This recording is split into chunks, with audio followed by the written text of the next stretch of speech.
క్రీస్తునందు ప్రియమైన సహోదరి సహోదరులకు యేసుక్రీస్తు నామములో శుభములు. దేవుని యొక్క కృప మీకు కలుగునుగాక.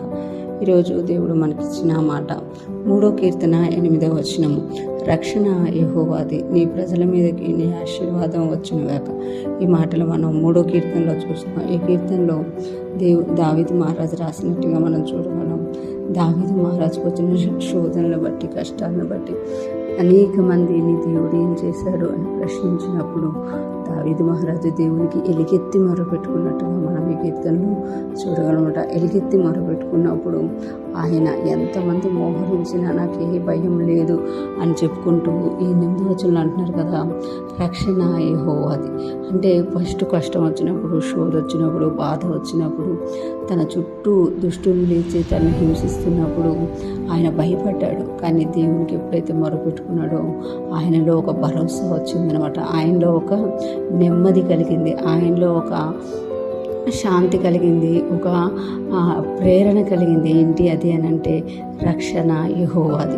నేను భయపడ్డాను, బాధపడ్డాను, కానీ నేను ప్రార్థించినప్పుడు దేవుడు నాకు ఇచ్చిన భరోసా ఏంటి అని అంటే నిన్ను రక్షించేవాడిను నేను అని దేవుడు తెలియజేసినట్టుగా ఇక్కడ మనం చూడగలం. రక్షణ యెహోవాది, నీ ప్రజల మీదకి నీ ఆశీర్వాదము వచ్చునుగాక.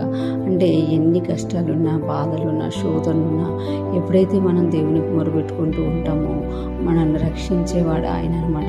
పాత నిబంధనలోనే దావీదు గారి మాట అంటే, క్రొత్త నిబంధనలో అయితే మనకి ఇంకా యేసయ్య మన కొరకు చనిపోయి తిరిగి లేచి మనల్ని రక్షణలోకి తీసుకొచ్చారు. మన పాపాలన్నీ ఆయన మోసుకొని వెళ్ళిపోయినట్టుగా మనం చూడగలమంట.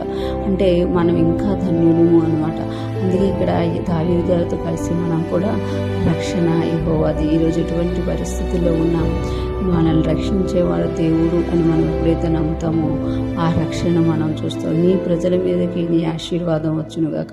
నీ ప్రజల మీదకి, నీ ప్రజలు అని అంటే ఎవరైతే దేవుణ్ణి ఆచరిస్తున్నారో, ఎవరైతే దేవుణ్ణి అనుసరిస్తున్నారో, ఎవరైతే దేవుణ్ణి పట్టుకొని ముందుకు నడుస్తున్నారో వాళ్ళు దేవుని ప్రజలుగా ఉంటారన్నమాట. చాలామంది దేవుణ్ణి నమ్ముకుంటారు, చాలామంది యేసుక్రీస్తును సొంత రక్షకుడిగా అంగీకరిస్తారు, కానీ ఆ రోజు వరకే అది. ఆ తర్వాత దేవునితో వాళ్ళకి ఎటువంటి సహవాసం ఉండదు. కానీ ఇక్కడ నీ ప్రజలు అని అంటే ఎవరైతే నిన్ను నమ్ముతున్నారో, ఎవరైతే వారికి కష్టం వచ్చినప్పుడు నీ దగ్గరికి వస్తున్నారో, ఎవరైతే వారు ప్రతి పరిస్థితిని నీకు చెప్పుకుంటున్నారో వారనమాట. నీ ప్రజల మీదకి నీ ఆశీర్వాదం వచ్చునుగాక అంటున్నమాట.